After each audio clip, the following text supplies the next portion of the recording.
बिस्मिल्लाहिर्रहमानिर्रहीम। कैसे हैं भाई आप लोग? रटना नहीं है, समझना है। Syntax book board matric chemistry chapter number 1 chemical equilibrium, उसका पार्ट 4 हम करने जा रहे हैं और ये आखिरी पार्ट होगा। इसके बाद जो है वो हम एक्सरसाइज करेंगे इसकी, MCQs, short question, long questions, numericals. Copy pencil ले लीजिए, लेक्चर को नोट करना और मुस्कुराते रहना है। ये हमारा टॉपिक जो है क्यूसी, ये केसी के बाद ये क्यूसी का कौन सा कॉन्सेप्ट है ये आ गया है।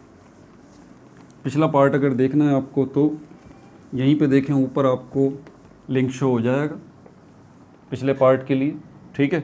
और अगला पार्ट अगर आपको देखना है तो वीडियो के लास्ट में इसी स्क्रीन पे आपको लिंक मिल जाएगा। बेहतर तो ये है कि प्लेलिस्ट में चले जाएं। प्लेलिस्ट में जाने के लिए इसी स्क्रीन के नीचे देखें आपको लोगो नज़र आ रहा होगा, रटना नहीं समझना है, उस पर क्लिक करें, पेज खुल जाएगा। वहाँ पर प्लेलिस्ट का ऑप्शन होगा, प्लेलिस्ट के ऑप्शन पे क्लिक करें, प्लेलिस्ट आ जाएंगी आपके सामने, सारी प्लेलिस्ट हैं। 10th क्लास न्यू बुक की प्लेलिस्ट में जाइएगा। 10th class old book chemistry की भी प्लेलिस्ट होगी। तो ये ओल्ड बुक जो पुरानी बुक थी उसकी केमिस्ट्री की वीडियोस पड़ी हुई हैं, वो भी मैं कंप्लीट बना चुका था पहले ही। वो देखना चाहते हैं तो वो भी देख लीजिएगा। और न्यू बुक जो है उसके साथ लिखा हुआ होगा प्लेलिस्ट के साथ 10th केमिस्ट्री न्यू, ठीक है। तो उसके अंदर आपको पिछली वीडियोस जो है वो मिल जाएंगी, ठीक है। और दूसरी भी प्लेलिस्ट पड़ी हुई है, मैट्रिक की बायोलॉजी न्यू बुक जो है उसकी भी प्लेलिस्ट पड़ी हुई होगी, 10th बायोलॉजी, ठीक है, वो भी मैं बना चुका हूँ। और इसके अलावा पाकिस्तान स्टडी जो है वो मैट्रिक पाकिस्तान स्टडी, उसकी भी प्लेलिस्ट पड़ी होगी, उसकी भी वीडियोस बना चुका हूँ। ये देख लें आप, साथ साथ ये चल रहा है। ये जो लिखा हुआ है नंबर, ये आपको class matric chemistry chapter number 1 chemical equilibrium के पार्ट्स यहाँ शो होते हैं। यहाँ 29 जो लिखा हुआ है ये पाकिस्तान स्टडी है, chapter number 2 making of Pakistan, ये उसके पार्ट लिखे हुए हैं।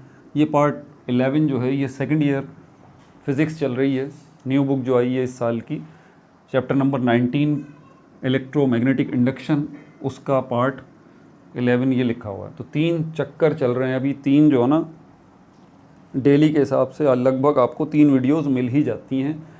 एक सेकंड ईयर फिज़िक्स की, एक मैट्रिक केमिस्ट्री की और एक मैट्रिक पाकिस्तान स्टडी की, ठीक है भाई। आगे चलते हैं अभी। इम्पोर्टेंस ऑफ केसी, इसी के अंदर ये टॉपिक हमारे पास क्यूसी वाला आता है, इम्पोर्टेंस ऑफ केसी। इसके अंदर हमारे पास 2 हेडिंग्स आएंगी, direction of chemical reaction, direction of chemical reaction, direction of chemical reaction, और जो है extent of chemical reaction, extent of chemical reaction. इन्हीं 2 टॉपिक्स को हम 1 बाय 1 डिस्कस करेंगे और ये चैप्टर भी आपका तमाम हो जाएगा। डायरेक्ट इसमें क्यूसी का कॉन्सेप्ट आपके सामने आएगा, क्यूसी क्या होता है, ये एक्सटेंट ऑफ केमिकल रिएक्शन, इसमें केसी जो है वो आ जाता है। रिवर्सिबल रिएक्शन, इरिवर्सिबल रिएक्शन, इसके कॉन्सेप्ट को ताज़ा करना ज़रूरी है। वो अगर आपके जहन में दोबारा नहीं हुआ तो प्रॉब्लम हो जाएगी। और प्रैक्टिकल टर्म में उसको समझना ज़रूरी है। प्रैक्टिकल टर्म में सपोज़ कीजिए कि आप जो है फैक्ट्री के मालिक हैं, आपकी फैक्ट्री के अंदर अमोनिया गैस तैयार होती है, अमोनिया गैस जो है वो तैयार होती है। ये अमोनिया गैस आप तैयार करके मार्केट में बेचते हैं, ठीक है। ये किससे तैयार होती है? नाइट्रोजन गैस और हाइड्रोजन गैस के मिलने से, ठीक है।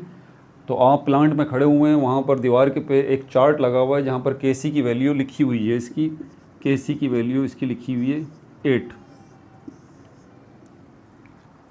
आप वहाँ पर खड़े हुए हैं और केमिकल रिएक्शन इसका चल रहा है।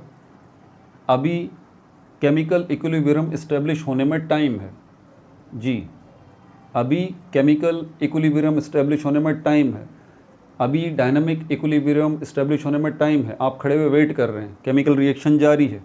तो आखिर ऐसा हो क्या रहा है इसके अंदर, इस कॉन्सेप्ट को समझें।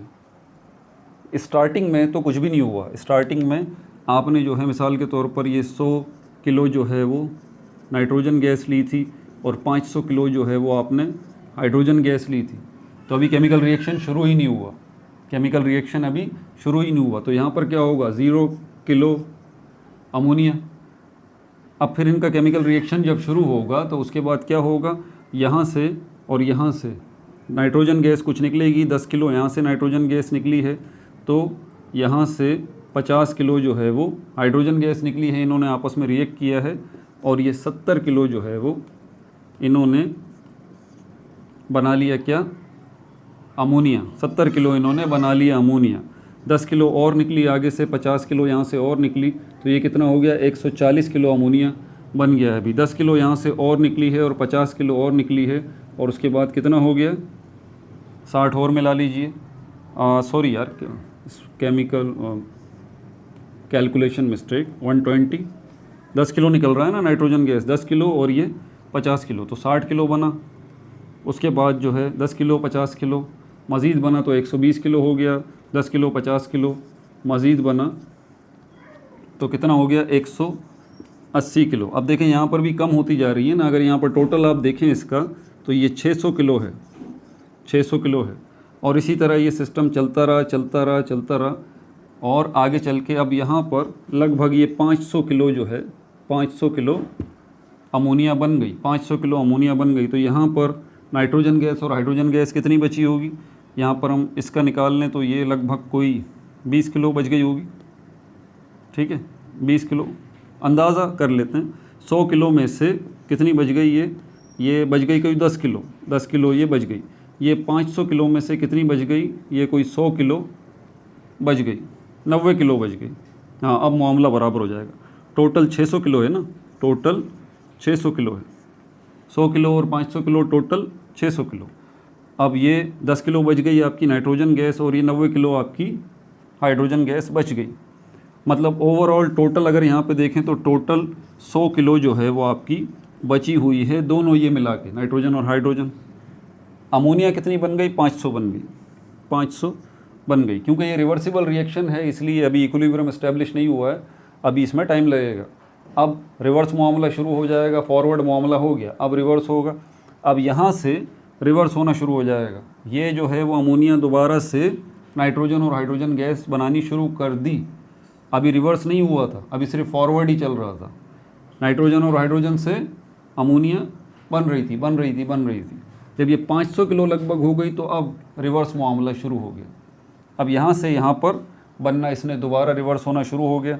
तो यहाँ पर क्या होगा, यहाँ से सपोज़ करते हैं कि 60 किलो माइनस हुई और 10 किलो यहाँ पर आ गई और 50 किलो यहाँ पर आ गई, फिर 60 किलो माइनस हुई, फिर यहाँ पर आ गई। अब इस सिचुएशन के अंदर जो यहाँ पर अमोनिया गैस बचती है, मेरे पास जगह कम है तो मैं यहीं पे कर लेता हूँ। अमोनिया जो है यहाँ पर 100 किलो बच जाती है, ठीक है। और यहाँ पर ओवरऑल सिस्टम आपको जो नज़र आता है 600 किलो थी, तो यहाँ 100 किलो बच गई है, तो यहाँ पर कितनी होगी, 500 किलो यहाँ पर बची होगी। 500 किलो में से 400 किलो इसको कर देते हैं, 450 किलो, 450 किलो के 500 किलो था ना हाइड्रोजन गैस, 450 किलो ये, और 50 किलो जो है ये कितनी हो गई, नाइट्रोजन गैस। ये रिवर्स रिएक्शन हुआ था, ये बैकवर्ड रिएक्शन हुआ था। यहाँ से स्टार्ट लिया, यहाँ पर आए 500 किलो हुआ, फिर 500 से दोबारा इसने बैक मारा, और यहाँ से फिर ये कम हो के दोबारा यहाँ पर 50 और 450 किलो का हिसाब किताब बैठ गया लगभग, ठीक है भाई। अब दोबारा फॉरवर्ड रिएक्शन शुरू होगा। मतलब बताने का आपको ये है कि ये फॉरवर्ड होगा, बैकवर्ड होगा। शुरू में ये साइड जो है वो भारी थी, ये हल्की थी, फिर ये साइड भारी हुई, फिर ये हल्की हुई। बराबर वाला मामला नहीं हो रहा, बराबर वाला मामला नहीं हो रहा। ये चलता रहेगा, ये चलता रहेगा, इसमें लगेगा टाइम। आप अपने प्लांट में खड़े हुए हैं और आराम से देख रहे हैं कि अभी रिएक्शन चल रहा है, ठीक है। एक वक्त ऐसा आएगा कि इक्विलिब्रियम एस्टेब्लिश हो जाएगा। आपका इंजीनियर आपको बताएगा, केमिस्ट बताएगा, सर इक्विलिब्रियम एस्टेब्लिश हो चुका है। आप बोलेंगे ठीक है, ज़रा केसी की वैल्यू कैलकुलेट करो इसकी। तो इसकी केसी की वैल्यू जब कैलकुलेट की गई तो 8 निकली। इसकी केसी की वैल्यू जो कैलकुलेट की गई वो 8 निकली। आपने चार्ट की तरफ देखा, केसी की वैल्यू 8 है। आपने प्रैक्टिकली देखा कि हाँ कैलकुलेशन जो हमारी बता रही है, केमिस्ट ने जो मौजूदा केसी की वैल्यू निकाली है वो भी 8 है। तो आपने बोला बेहतरीन हो गया, ठीक है, केसी की वैल्यू इससे मैच कर गई। क्यों? आप ज़रा इस टेक्निकल बात को समझिएगा, क्योंकि अब केमिकल रिएक्शन वहाँ आपके खड़े रहने का कोई जवाज़ नहीं बनता। क्यों? इससे ज़्यादा प्रोडक्ट बनेगी नहीं। आप अमोनिया बनाना चाहते हैं ना, आप अमोनिया बनाना चाहते हैं। सपोज करते हैं कि जब केमिकल इक्विलिब्रियम इस्टेब्लिश हुआ, केसी की वैल्यू आपने निकाली 8 निकली और केसी की वैल्यू 8 आपने मैच की चार्ट से, और यहाँ पर जो अमोनिया बनी वो बनी लगभग 300 किलो। 300 किलो। आप देखें मालिक हैं, आप ये चाहते हैं ना कि यार आपको ये बेचना है मार्केट में, अमोनिया गैस बेचनी है तैयार करके। आप ये चाहते हैं, आपने 100 किलो नाइट्रोजन गैस ली और 500 किलो आपने हाइड्रोजन गैस ली, तो कॉमन सेंस यही कहता है कि 100 किलो और 500 किलो अमोनिया गैस जो है वो 600 किलो बननी चाहिए, 600 किलो बननी चाहिए। लेकिन क्योंकि बदकिस्मती या खुशकिस्मती से ये रिवर्सिबल रिएक्शन है, तो ये रिवर्स हो जाता है। तो प्रोडक्ट बनने की एक आखिरी हद जो पीक लेवल है इसका वो यही है, बस इससे ज़्यादा मामला नहीं बढ़ेगा, इससे ज़्यादा मामला नहीं बढ़ेगा। अगर आप चाहते हैं कि भाई ये ज़्यादा हो जाए तो फिर यहाँ आपको इसको भी बढ़ाना पड़ेगा, नाइट्रोजन गैस को भी, और हाइड्रोजन गैस की मिकदार को और बढ़ाना पड़ेगा। मार्केट से आप बोलेंगे भाई नाइट्रोजन गैस और लेके आ जाओ, 200-400 किलो और ले आओ, ये भी 10-12 किलो 10-1200 किलो और लेके आ जाओ, रिएक्शन दोबारा शुरू कराओ, इससे बात नहीं बनेगी। 300 किलो अमोनिया से हमें डिमांड पूरी करनी है, तब ये जाके इसका मामला बढ़ेगा। इस क्वांटिटी के ऊपर इससे ज़्यादा तो आपको अमोनिया मिलेगी नहीं। क्यों? क्योंकि केसी की वैल्यू ऑलरेडी आप कैलकुलेट कर चुके, आपके चार्ट पे लिखी हुई है 8, और यहाँ पर इक्विलिब्रियम क्योंकि इस्टेब्लिश हो चुका, डायनामिक इक्विलिब्रियम, यहाँ पर केसी की वैल्यू भी एट करंट इस केमिकल रिएक्शन की जो निकाली गई वो भी 8 निकली। तो आप समझ गए कि भाई इससे ज़्यादा मामला नहीं होगा। आप मालिक हैं ना, ओनर हैं फैक्ट्री के, आप जानते हैं कि इससे ज़्यादा मामला नहीं होगा, बस इतनी प्रोडक्ट मिलेगी, आप ये प्रोडक्ट निकालेंगे मार्केट में सेल कर देंगे, यही करेंगे। ये सारी सिचुएशन जो मैंने आपको बताई, शुरू में अमोनिया 0 kg था, अभी केमिकल रिएक्शन शुरू ही नहीं हुआ, धीरे धीरे फिर यहाँ से ये कम होके ये बढ़ना शुरू हुआ, ये साइड भारी होना शुरू हुई, अमोनिया गैस ज़्यादा बन गई और ये दोनों कम हो गए। फिर क्या हुआ, रिवर्स मामला शुरू हुआ, यहाँ से दोबारा यहाँ से दोबारा रिवर्स हुआ। अब ये जो है यहाँ पर नाइट्रोजन गैस दोबारा अपीयर होनी शुरू हो गई, हाइड्रोजन गैस दोबारा अपीयर होनी शुरू हो गई। अब दोबारा ये साइड भारी हो गई, ये साइड हल्की हो गई। अब ये चल रहा है प्रोसेस, धीरे धीरे धीरे धीरे क्या होगा, इक्विलिब्रियम इस्टेब्लिश हो जाएगा, डायनामिक इक्विलिब्रियम इस्टेब्लिश हो जाएगा। अब इससे ज़्यादा मामला बढ़ेगा नहीं कि ये 50 किलो बचेगी नाइट्रोजन गैस, ये 450 किलो जो है वो, बल्कि नहीं, ये तो गलत हो गया। जो भी बहरहाल यहाँ पर वैल्यूज़ बचेंगी, हमने तो आर्बिट्ररी वैल्यूज़ लिए हैं ना।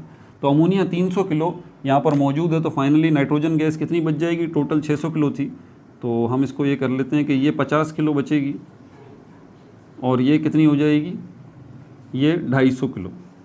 हाँ, अब हो गया मामला। देखें इसका टोटल कितना बन रहा है, 300 किलो बन रहा है। तो 300 किलो ये वाली हो गई, 300 किलो ये वाली हो गई। ठीक है, यहाँ तक बात आपको समझ में आ गई। अब एक और बात भी समझ लीजिए, क्योंकि ये अगले टॉपिक में काम आएगी, एक्सटेंट ऑफ केमिकल रिएक्शन वाले टॉपिक में ये काम आएगी अभी से। ज़रूरी नहीं है और हकीकत में ऐसा होता भी नहीं है, ये तो मैंने आपको समझाने के लिए 300 और ये 50 और ये 250 कर दिया ना, यहाँ भी 300 कर दिया, यहाँ भी 300 कर दिया, ऐसा होता नहीं है इक्विलिब्रियम के ऊपर। जी, ऐसा नहीं होता इक्विलिब्रियम के ऊपर। इक्विलिब्रियम के ऊपर हो सकता है कि इक्विलिब्रियम इस्टेब्लिश हो जाए कि ये सिर्फ 100 किलो बने, जी ये सिर्फ 100 किलो बने, और ये जो है ये कितनी बन जाए, ये 80 किलो मौजूद हो, और ये कितनी 500 में से कितनी बचे, 400, 300, 380,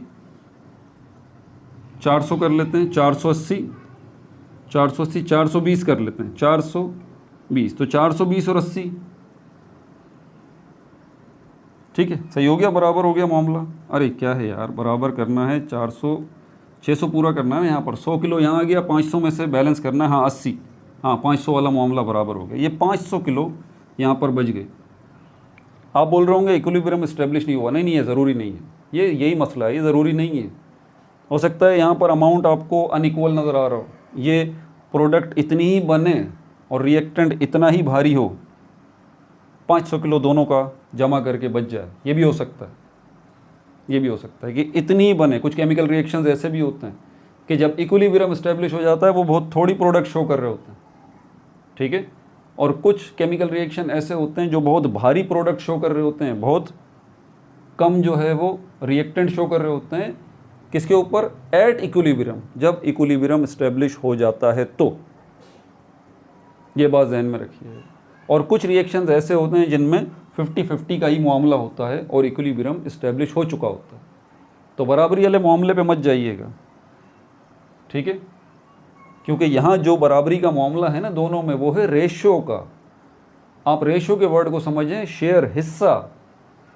हिस्सा जो है उसका मतलब ये नहीं होता कि वो एक्चुअल क्वांटिटी होगी, नहीं नहीं नहीं नहीं नहीं नहीं। मैंने पिछली वीडियो में भी ये बात समझाई है कि आपको वालिद की तरफ से प्रॉपर्टी का जो शेयर मिला है, 10 शेयर बने हैं, 10 में से आपको 2 शेयर मिले हैं, दूसरे भाई को 8 शेयर मिले हैं। तो शेयर मिले हैं भाई टोटल प्रॉपर्टी के, आपको 2 शेयर मिले हैं, उसको 8 शेयर मिले हैं। तो शेयर का मतलब ये थोड़ी है उसको 8 शेयर मिले हैं तो वो करोड़पति हो गया, नहीं नहीं, ये तो डिपेंड, एक्चुअल अमाउंट तो पता ही नहीं है ना, एक्चुअल अमाउंट तो पता ही नहीं है। हो सकता है वालिद साहब दुनिया से गए हों तो सिर्फ 100 रुपये उनके पास हों, 100 रुपये के 10 हिस्से कितने होंगे? 10 10 10 10 10। आपको 2 हिस्से मिले हैं तो मतलब आपको 20 रुपये मिले हैं, उसको अगर 8 हिस्से मिले हैं तो उसको 80 रुपये मिले हैं। तो शेयर जो है वो एक्चुअल अमाउंट को रिफ्लेक्ट नहीं कर रहा होता। जब हम कहते हैं ना कि ये बराबर है, केमिकल इक्विलिब्रियम के ऊपर बराबरी का मामला हो गया, तो एक्चुअल अमाउंट बराबर नहीं हुआ, इसको अच्छी तरह ध्यान नशीन कीजिएगा। रेशो बराबर हुआ है, शेयर बराबर हुआ है, हिस्से, इसका हिस्सा और इसके हिस्से, इसकी वो बराबर हो गए होंगे। यही तो है law of mass action. Actual amount को बराबर वाले मामले में नहीं कीजिएगा। समझ आ रही है बात आपको? ठीक है, अब आगे चलते हैं। अब क्यूसी जो है ये क्या है? दोबारा उसी फैक्ट्री में चलते हैं। आप ये जानना चाहते हैं कि यार अभी करंट मौजूदा पोजीशन क्या है, करंट मौजूदा पोजीशन क्या है इस केमिकल रिएक्शन की। क्योंकि आप मालिक हैं, आपको ये बात पता है कि इस केमिकल रिएक्शन की केसी की वैल्यू 8 है, केमिकल रिएक्शन अभी चल रहा है। आप ये जानना चाहते हैं यार अभी क्या पोजीशन है, करंट पोजीशन क्या है। तो करंट पोजीशन अगर आप जानना चाहते हैं तो उसके लिए आपको क्यूसी चाहिए, क्यूसी चाहिए। क्यूसी क्या है? ये भी एक वैल्यू है, जैसे केसी एक वैल्यू है, ये क्यूसी भी एक वैल्यू है, सेम है। जो मैथमेटिकल फार्मूला केसी का है वही क्यूसी का है, सेम चीज़ है। क्यूसी का सिर्फ फ़ायदा ये है कि ये आपको ये बता देगा करंट पोजीशन क्या है अभी केमिकल रिएक्शन की, इक्विलिब्रियम इस्टेब्लिश हुआ है या नहीं हुआ ये भी बताएगा। और अगर इक्विलिब्रियम इस्टेब्लिश नहीं हुआ तो 2 मामलात में से एक हो रहे होंगे, या तो रिएक्शन फॉरवर्ड हो रहा होगा, रिएक्टेंट से प्रोडक्ट बन रहे होंगे, बताया था ना मैंने, या फिर प्रोडक्ट से रिएक्टेंट बन रहे होंगे, रिवर्स रिएक्शन होगा, या फिर फॉरवर्ड और रिवर्स रिएक्शन, इसका मामला बराबर हो गया होगा, मतलब इक्विलिब्रियम इस्टेब्लिश हो गया होगा। और ये कब होगा? जब क्यूसी की वैल्यू बराबर हो जाएगी केसी की वैल्यू की। ये तीनों को बारी बारी देखते हैं, ठीक है भाई, नोट करते रहिए। तो क्यूसी क्या है? एक वैल्यू है, ठीक है, जिस तरह केसी जो है वो भी एक वैल्यू है। Value tells you the direction, value that tells you the direction, कि अभी केमिकल रिएक्शन की फॉरवर्ड डायरेक्शन है या बैकवर्ड डायरेक्शन है, ये आपको बताता है डायरेक्शन। ईदर फॉरवर्ड या तो फॉरवर्ड डायरेक्शन होगी, और बैकवर्ड या फिर बैकवर्ड यानी कि रिवर्स डायरेक्शन होगी, और बोथ डायरेक्शन फॉरवर्ड और बैकवर्ड, यानी कि इक्विलिब्रियम एस्टेब्लिश हो गया होगा। 3 सिचुएशंस हैं, या तो केमिकल रिएक्शन की फॉरवर्ड डायरेक्शन होगी, या केमिकल रिएक्शन की बैकवर्ड यानी कि रिवर्स डायरेक्शन होगी, या फिर केमिकल रिएक्शन की फॉरवर्ड और बैकवर्ड दोनों डायरेक्शन होंगी एट द सेम टाइम। तभी तो डबल एरो लगाया जाता है यहाँ पे, दोनों मामलात एक साथ हो रहे हैं। और ये कब होगा? जब क्यूसी की वैल्यू बराबर हो जाएगी केसी की, ठीक है भाई।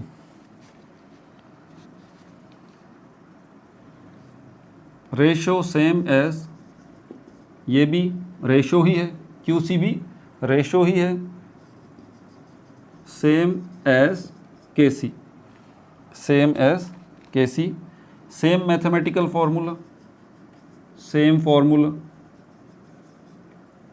और क्या है, क्यूसी का फॉर्मूला वैसा ही है जैसा कि केसी का है। यहाँ पर क्या आएगा सी,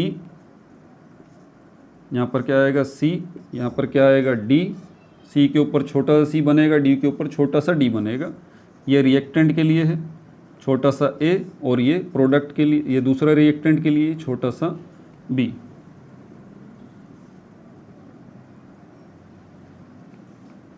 ठीक है भाई, आप यकीन करें फर्स्ट ईयर में जाएंगे ना, जब ये केमिकल इक्विलिब्रियम वाला चैप्टर आपको मिलेगा, आप लिटरली पागल होने की हद तक पहुंच जाएंगे। आप बोलेंगे यार क्या मुसीबत गले पड़ गई।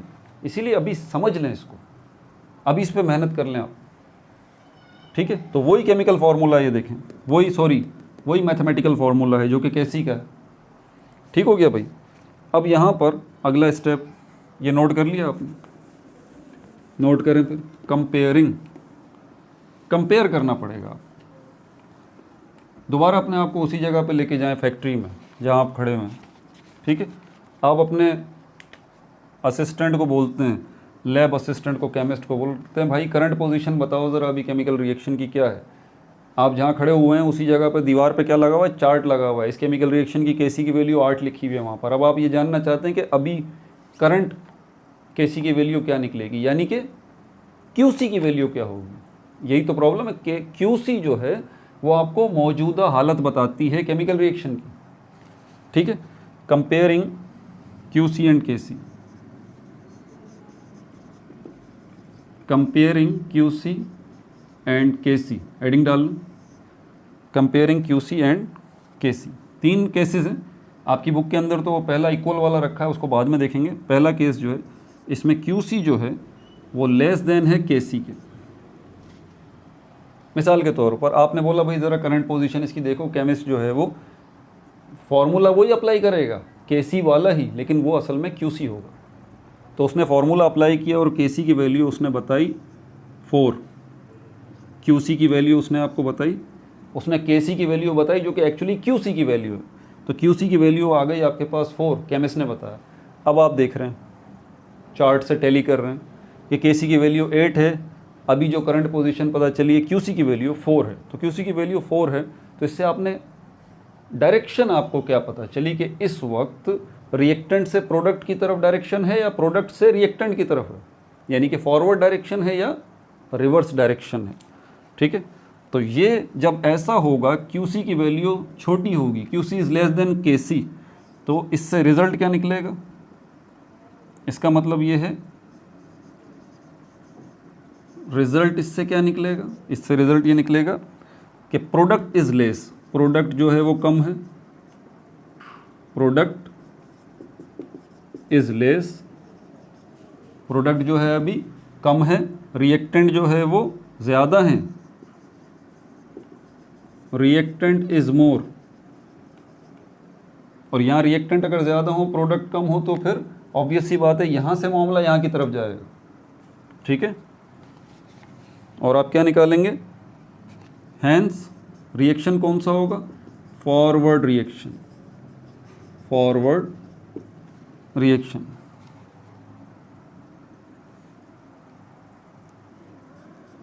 ठीक है, तो QC is not equal to KC। ये QC की वैल्यू जो है 4 निकली है, KC की वैल्यू के बराबर नहीं है। ठीक है भाई, अब अगला केस देख लेते हैं, क्योंकि दोनों किस्म की सिचुएशन से वास्ता पड़ता है ना हमें। अब हम प्रोडक्ट साइड को भारी देखेंगे।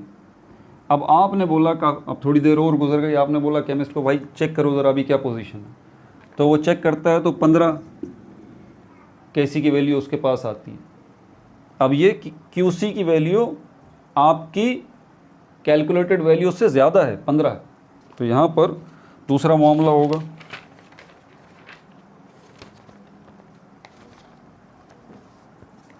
QC, दूसरा केस आ जाएगा, QC is greater than KC।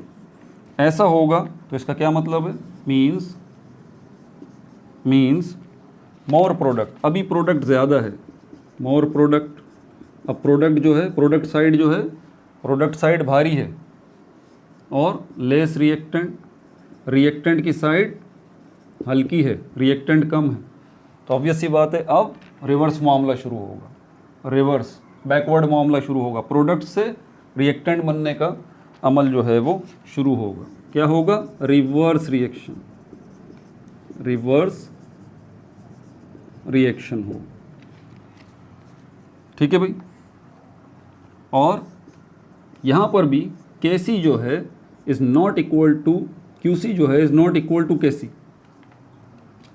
ठीक होगी। थोड़ी देर बाद और गुजरती है, फिर आप बोलते हैं यार अब चेक करो ज़रा अब क्या मामला है, अब क्या मामला है। तो वो कैलकुलेट करके बताता है Qc की वैल्यू, और Qc की वैल्यू इस दफ़ा आ जाती है 8। Qc की वैल्यू इस दफ़ा आ जाती है 8, यानी कि Qc जो है वो बराबर हो जाती है Kc के। ये सिचुएशन। तो इसका क्या होगा? Reaction is at equilibrium now, reaction at equilibrium, reaction जो है इक्विलिब्रियम एस्टेब्लिश कर गया है, डायनामिक इक्विलिब्रियम एस्टेब्लिश हो गया है। और डायरेक्शन क्या होगी? Direction forward reaction, forward and reverse are at equal rate, are at equal rate, यानी कि फॉरवर्ड रिएक्शन भी है और बैकवर्ड रिएक्शन भी है। ये डायरेक्शन आपको पता लग गई, इक्विलिब्रियम एस्टेब्लिश हो गया। ठीक है भाई। अब ये वाला टॉपिक हो गया हमारा direction of chemical reaction QC। अब दूसरा टॉपिक देख लेते हैं। एक बात मैंने अभी पहले बताई थी आपको, जब मैं ये एग्जाम्पल करवा रहा था शुरू में, मैंने आपको बताया थी कि ज़रूरी नहीं है कंसंट्रेशन वाला मामला बराबर हो जाए, जैसे यहाँ हमने देखा था बराबर हो जाए कि तभी इक्विलिब्रियम एस्टेब्लिश होगा। नहीं, ऐसी कोई बात नहीं। हो सकता है प्रोडक्ट जो है वो बहुत थोड़ी ही बने और रिएक्टेंट जो है वो बहुत ज़्यादा पड़े हुए हों।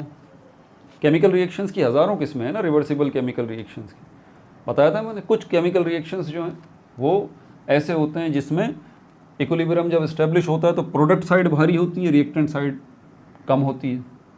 कुछ केमिकल रिएक्शंस ऐसे होते हैं जिसमें बराबरी का मामला होता है। तो ये हमारा टॉपिक अब दूसरा, एक्सटेंट। एक्सटेंट का मतलब होता है हद, extent of chemical reaction. Chemical reaction किस हद तक जाएगा, किस हद तक जाएगा। तो इसका यूज़, Kc का use of Kc, use of Kc, Kc का जो यूज़ है, use of Kc, scope of chemical reaction, scope of chemical reaction.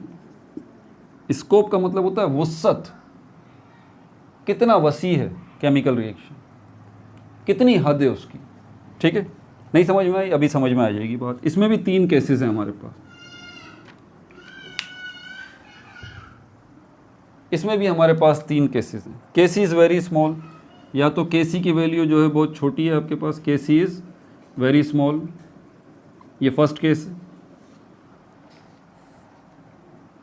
अगर ऐसा हो तो इसको जहन में रख, इसको हम कहते हैं also called reverse oblique backward responses, reverse oblique backward responses या रिएक्शन, रेस्पॉन्सेस या रिएक्शन।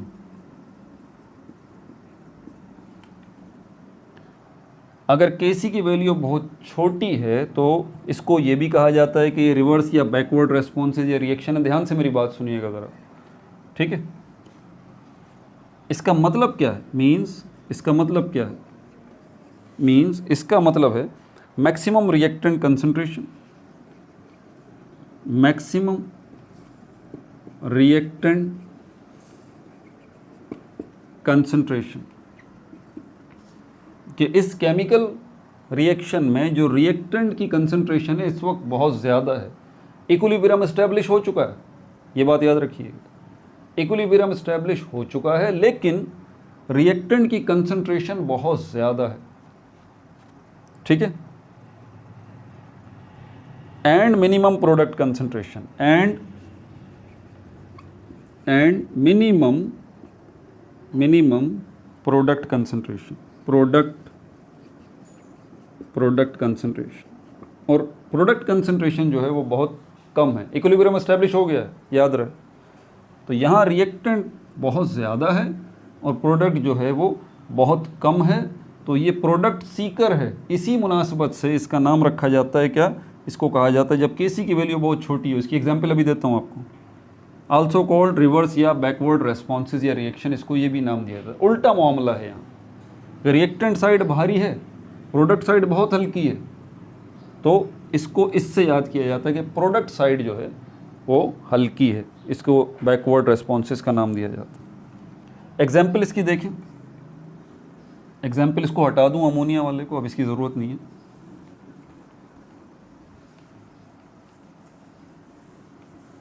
इसको ही मिटा दूं। एग्जाम्पल देखें, ये मॉलिक्यूलर फ्लोरीन है, ये भी गैस है। मॉलिक्यूलर फ्लोरीन एटॉमिक फ्लोरीन में भी कन्वर्ट हो सकती है, ये भी गैस है, और इनमें इक्विलिब्रियम भी इस्टेब्लिश हो चुका है, ठीक है।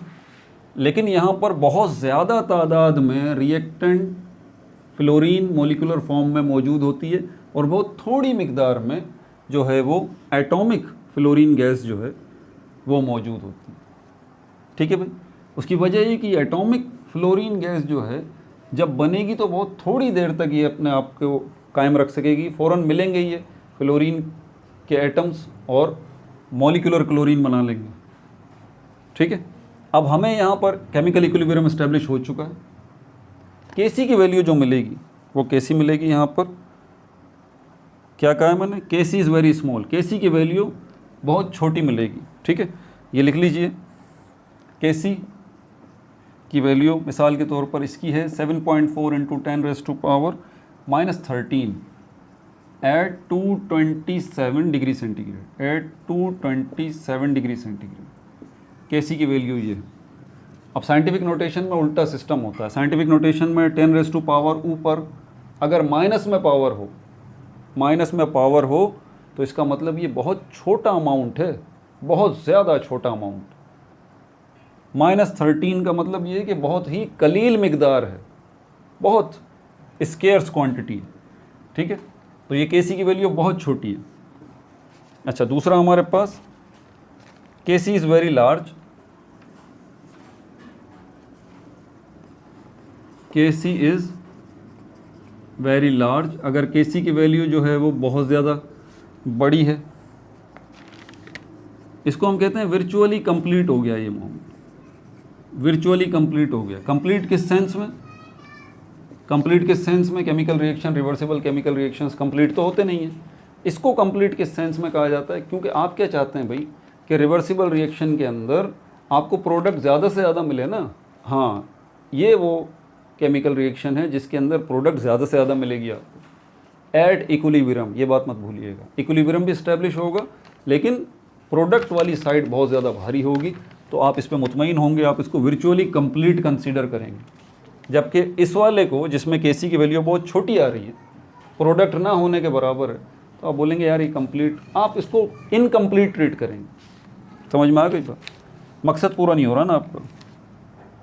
मैक्सिमम प्रोडक्ट कंसंट्रेशन, इसमें क्या होगा, maximum product concentration, maximum product concentration oblique minimum reactant concentration, minimum reactant concentration, minimum reactant concentration.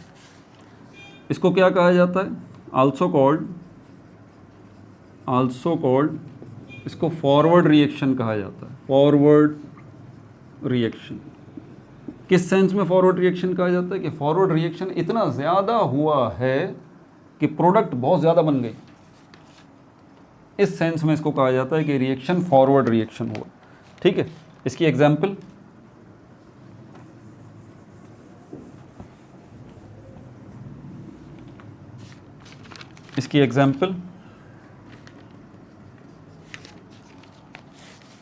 Hydrogen gas जो है उसके 2 मोल वाटर के साथ रिएक्ट कर रहे हैं, रिवर्सिबल रिएक्शन है और H2O पानी बन रहा है, हाइड्रोजन गैस ऑक्सीजन गैस। यहाँ पर जो Kc की वैल्यू है वो कितनी है 2.4 इंटू 10⁻⁴47। देखें माइनस में नहीं है, 47, ये बहुत ह्यूज अमाउंट है, बहुत ज़्यादा, बहुत बड़ा अमाउंट है। ठीक है, किस टेम्परेचर पे? सेम टेम्परेचर पे at 27 degree centigrade, same temperature. तीसरा इशू अब यहाँ पर आ जाता है, Kc is neither very small, Kc is neither very small, Kc is neither very small nor very large, nor very large। Kc की value जो है वो ना ही बहुत छोटी होगी ना ही बहुत बड़ी होगी, मॉडरेट वैल्यू होगी, मॉडरेट वैल्यू होगी। क्या होगी? मॉडरेट वैल्यू होगी, बैलेंस्ड वैल्यू होगी। ठीक है भाई, बैलेंस्ड वैल्यू होगी। कंसंट्रेशन जो है, रिएक्टेंट कंसंट्रेशन जो है, reactant product almost same, reactant product almost same, almost same. इसकी एग्जाम्पल में हमारे पास डाई नाइट्रोजन टेट्राऑक्साइड, इसका नाम थोड़ा सा मुश्किल है, सुन लीजिए, डाई नाइट्रोजन टेट्राऑक्साइड, ये 4 है।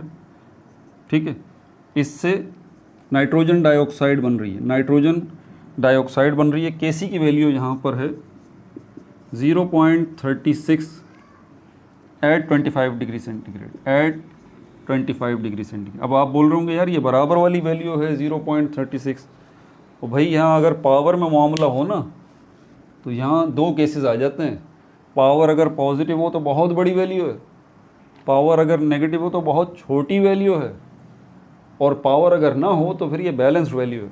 ठीक है भाई, ये भी आपका मामला निमट गया। अब अगली पार्ट में हम इसके MCQs, short questions, long questions, numericals, इनको देख लेंगे। ठीक है भाई, अपना बहुत ज़्यादा ख्याल रखिएगा। No like no subscribe, only share.